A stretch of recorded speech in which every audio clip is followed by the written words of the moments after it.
Today, the title of the message comes from the Old Testament, the book of Nehemiah, chapter 5, and the title is Never Cut What You Can Untie.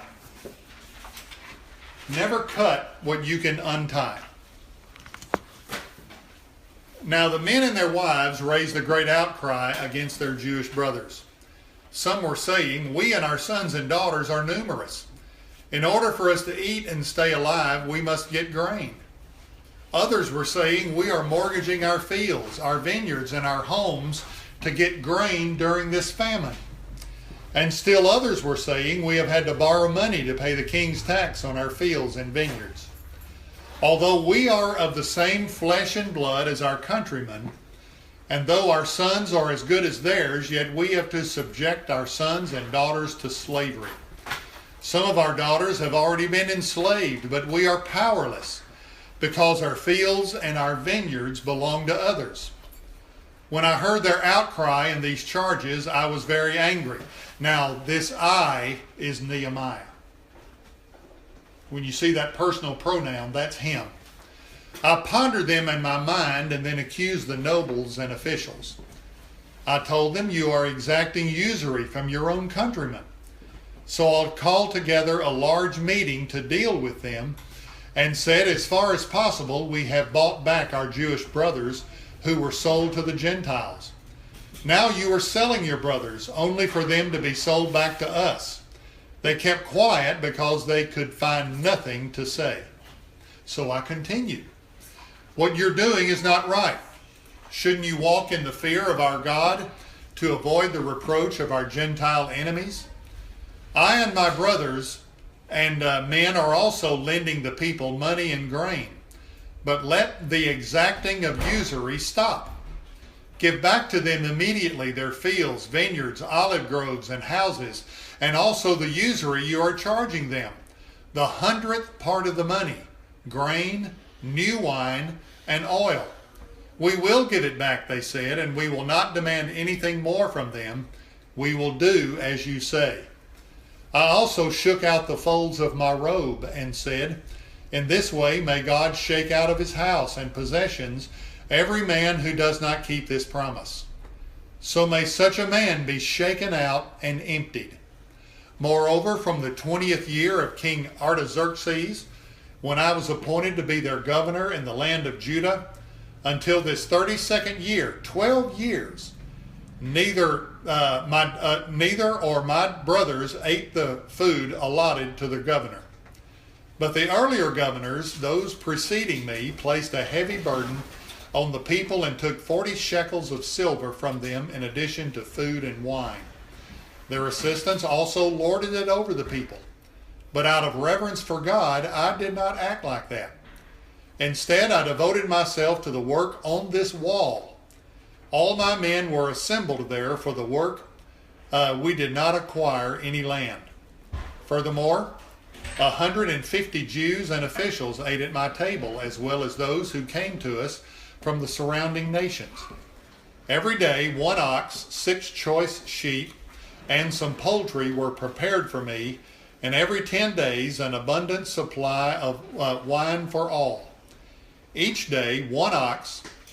I've read that. "Remember me with favor, O my God, for all I have done for these people." Kind of a longer section that we were looking at today, and we're actually just going to pull out about 4 or 5 verses that I think best illustrate what my title says. Never cut what you can untie. And that is a word about conflict resolution. Conflict resolution. It is important to the body of Christ. Often there's a lot of tension and stress in the pews and seats on Sunday morning. Something has been said. Something has been done. Ernie, maybe I treated your child in one way on Sunday morning in Sunday school, and now I'm sitting behind you in church, and I can't help but look at the back of your head and think of what you did to my kid. There's an awful lot of that goes on. And not just what happens in church, but what goes on outside of church as well. Politics, relationships that we have out there, outside of these walls. Those things affect how we come to church on Sunday morning. It affects how you go to work in the morning.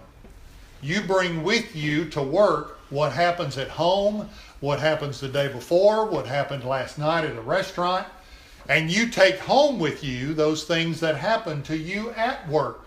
What I'm trying to say is our life really affects, what happens in our life affects all the rest of our life.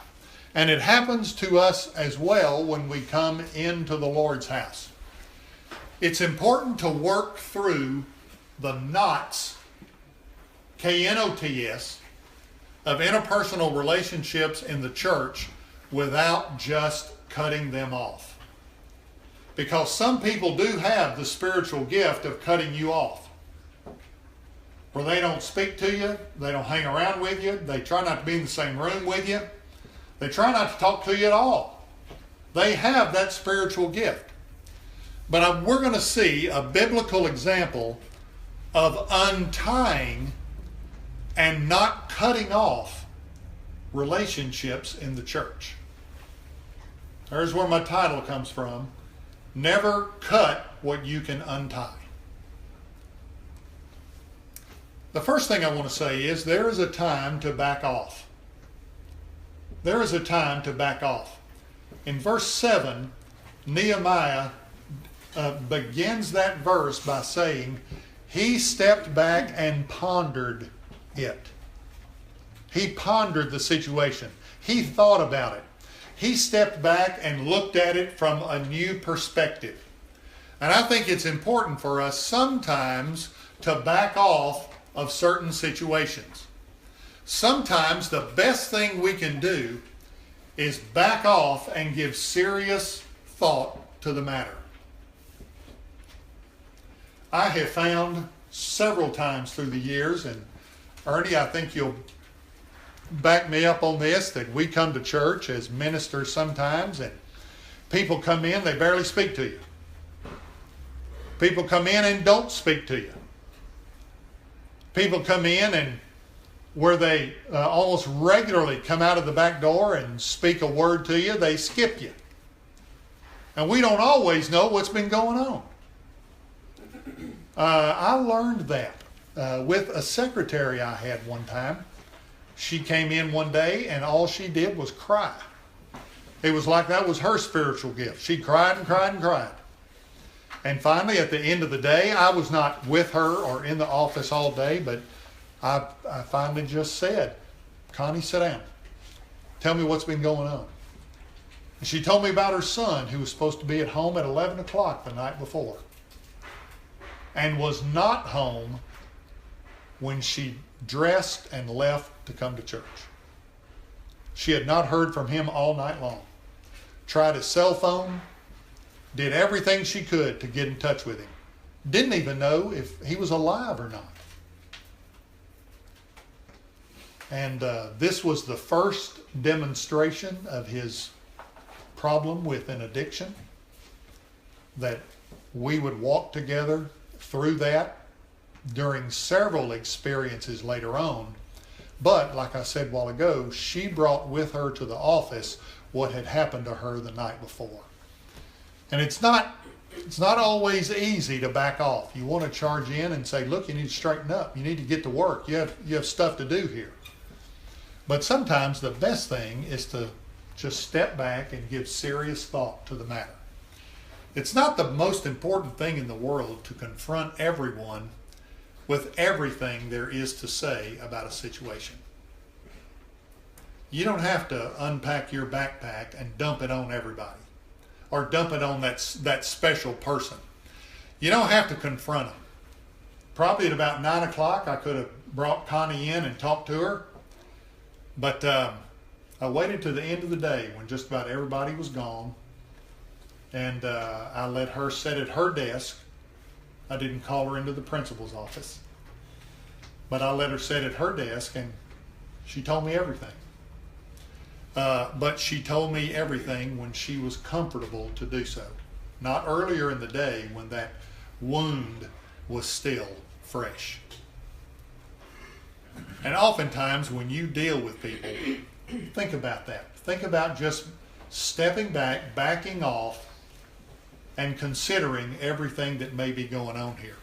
And by the way, if you read my Facebook post this week, that was Connie that said, "Boy, you got gray, didn't you?" That was her. I changed the name, but now you know. Don't tell anybody. All right, number 2, there's a time to stand up. There's a time to stand up. Now, these verses tell us in verse 5, or verse 7 rather, that Nehemiah stepped back and thought about this a little bit. And then he called a meeting. He called a meeting of all of the movers and shakers and talked to them about what was going on. Conflict resolution does not mean giving in at all costs. For some, resolution means hear what I say and do what I want to do without conversation or deliberation. That's how some people resolve conflict. You tell me your side of the story, and then I'm supposed to do what you say. For a lot of people, that's conflict resolution. But Jesus pronounced a blessing, look, on the peacemakers, not the peace lovers. And there's a big difference in that as we consider conflict resolution. Jesus did not say you ought to be a peace lover. He said sometimes you need to be a peacemaker. You need to stand up and be a peacemaker. Number 3, there's a time to give in. There's a time to give in verses 10 and 11. It's not essential to win every battle in life. It's not essential. Those who resolve conflicts understand that there are times when we can lose a few skirmishes in order to win the bigger battle. Probably best illustrated for me, I had a couple come in for some marital counseling. I talked to them together for about an hour. And then I made a second appointment with first the wife and then the husband. And then I brought them together again. So there's about 4 hours invested there. But what I discovered was the man never liked to lose an argument. I mean, he would fight tooth and toenail to win his point. And what brought him to me was, very simply, the wife got tired of losing. I mean, it was just that simple. The trash wasn't taken out, and he got on to her for not doing that. And she said, you know, I'm gone all day just like you are. I work all day just like you do. It just seems like taking out the trash ought to be something that shouldn't be my responsibility on Monday, Wednesday, and Friday, and yours on Tuesday, Thursday, and Saturday. But something, if the trash is full, take it out. But he didn't see it that way. He saw it to be her responsibility, and she got tired of losing. And you know, that happens a lot. That happens an awful lot. It's all right to lose a few. It's not a big deal. There is a time to reach out. To reach out in verses 10 through 13. There's a time to reach out. There are times when we need to build a consensus by building bridges with people in conflict. If we've got something going on with somebody else and it seems almost to be spiraling out of control, and it just seems like everything we've tried has not worked, try to build a bridge with someone. And last week I talked about Jesus Christ as far as bringing others back into the family. resolution and bringing people back into the God's family. That we need to be the initiators and go out after them and not wait for them to come back, but go get them.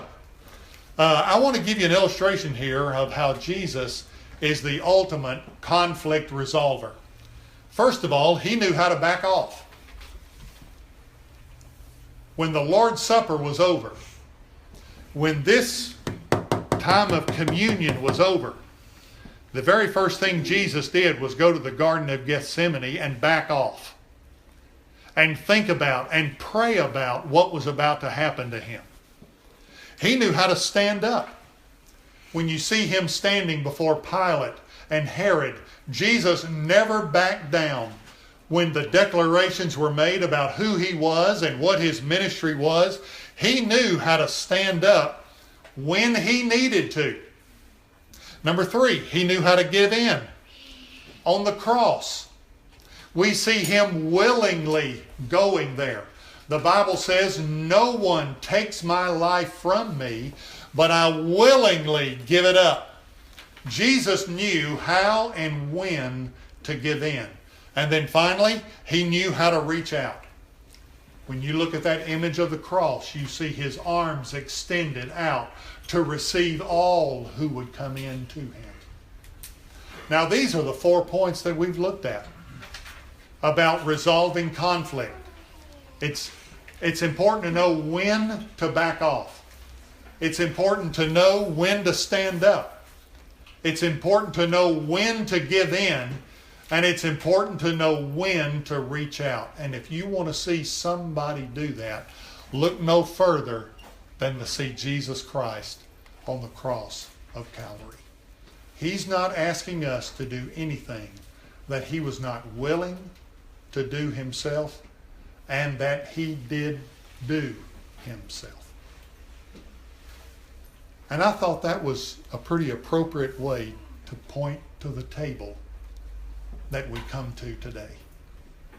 Let's have a word of prayer. And Brother Ernie, I'm going to hand it over to you. Father, for this day we are grateful and thankful for this time that we share together.